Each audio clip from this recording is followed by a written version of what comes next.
Hello, welcome again. Today we're going to read A Little Respectful Spot. And again, this is by Diane Albert, and I have permission to read it from Diane Albert. So let's read about a little respectful spot. I wonder what's going to happen. There he is, a little respectful spot.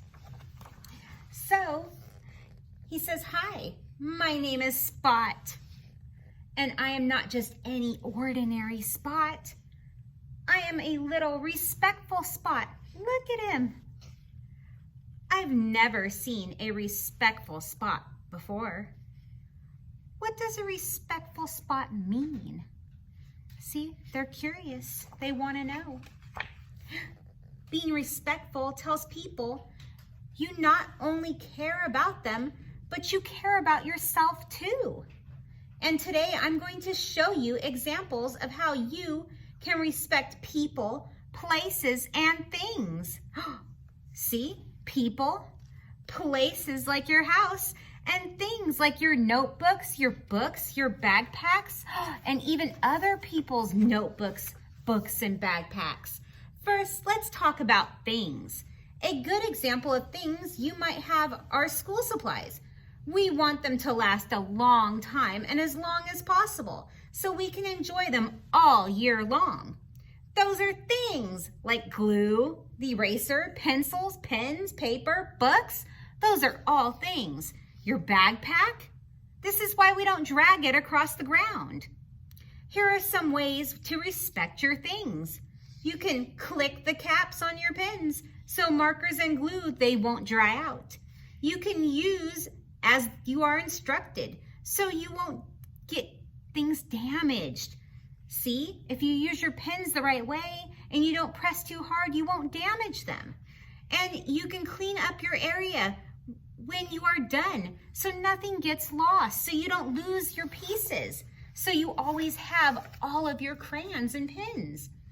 Some things need to be handled safely. You can respect things by being gentle and careful. Sit while cutting. Pass the scissors with the handle first. Hold the blade down while walking. Walk slowly when holding them. These are all ways of showing respect.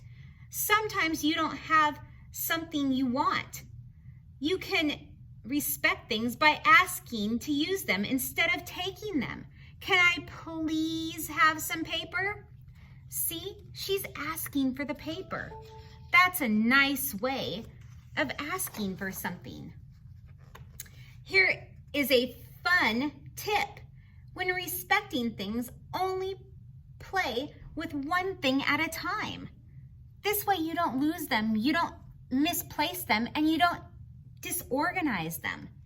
Once you are done, put it away so you know where it goes and you can find it next time. It would be really hard to find things if you had like 5 games out and you got all the pieces mixed up. Think about all the pieces in 5 different games. That's a lot of games and a lot of pieces. You can respect things by putting them in their places so they don't get lost or damaged. So it's really important to put them in their places and in the proper place so they don't get hurt. Books are so fun to read, but in order for them to last a long time, we must be respectful when reading them. And in order to do that, how do you respect books? Well, we respect our books by turning the pages carefully so we don't bend or rip them. Using clean hands so the pages stay clean. And keeping food and drinks from the books so nothing accidentally spills on them. We would hate to mess up a book and not be able to share it with somebody else or make it so that they can't enjoy the same book that we did. Now that you've seen how to respect things, let's talk about respecting places. A place can be a house, a school, a store, a restaurant, or a library. See? Those are places. Can you think of a place that you have to respect or want to respect? Sometimes it's not just about having to respect something, but it's about also feeling like you want to inside. It is common for different places to have their own set of rules. A library might be different and might have different set of rules than on a playground or a park. You can respect places by knowing the rules and following them in these different places. At the playground, you might be able to swing on the swing, but you're not going to swing on a swing in the library. In the playground, you might be able to yell across the playground at your friends and say, "Yay! Come play with me." But in the library, you wouldn't be able to do that. You'd have to talk quietly to your friends. So we have to respect the places that we're in. And that's something that's really important.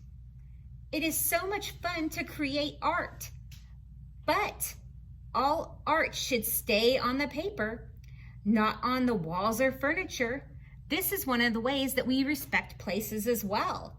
You can respect places when you only color on paper. Look, running is not safe indoors because you can accidentally break things. You can hurt yourself or you can run into people. Have you ever done that? Have you forgot what you were doing or not paid attention and accidentally ran into somebody? I've done it. You can respect places by calmly walking inside. This is something that we can do even outside as well. We can calmly walk because sometimes at school, there's a lot of people walking through the areas in between our buildings, right? So we can definitely calm down as we walk through in between our classes and when it's time to transition between recess, PE, lunch. No one wants to be surrounded by garbage. It's important to keep things clean and safe. You can respect your place by placing your trash in the garbage and recycling it. You can use the recycle bin or the trash can. Do you see a sidewalk? See the sidewalk that they're on? A sidewalk is used to protect the grass and the flowers. You can respect places by using the sidewalk instead of walking through the grass or the rocks. This is one way to keep the grass looking good and also to keep rocks out of the grass. That helps respect the janitors and the guys who do the grass. Because if the rocks get in there, it could ruin their lawnmowers. Oh no! And that's really, really expensive and it can hurt them. Now that we have covered how to respect places and things, let's learn how to respect people. It's important to not only respect people your own age, but to respect people who are older and younger than you as well. People. Can you think of people who you need to respect or want to respect? We should always want to respect people. You can respect people in a lot of different ways. You can respect people by being polite and saying please and thank you and using all your manners. Thank you. See, she's handing her a candy and she says thank you. By saying thank you when somebody gives you something, that is one way of always showing your respect. You can show respect to people by following instructions. You can do this by having your eyes on them and watching them when they're speaking and listening to them, using our active ears and listening when they're saying something or when they're reading out loud. You can show respect by raising your hand when it's not your turn to speak, if you want to say something. You can show respect by having attentive hands and feet and having them at your side as you listen to them and showing them that you're paying attention. It's really important that you do these things to show somebody respect as they teach you and as you pay attention in class. You can respect people by giving them enough personal space by not standing too close.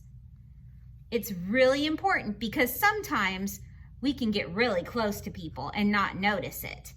So when we do get too close, it's important that we say, "Oh, I'm sorry, I didn't mean that," and use our polite voices.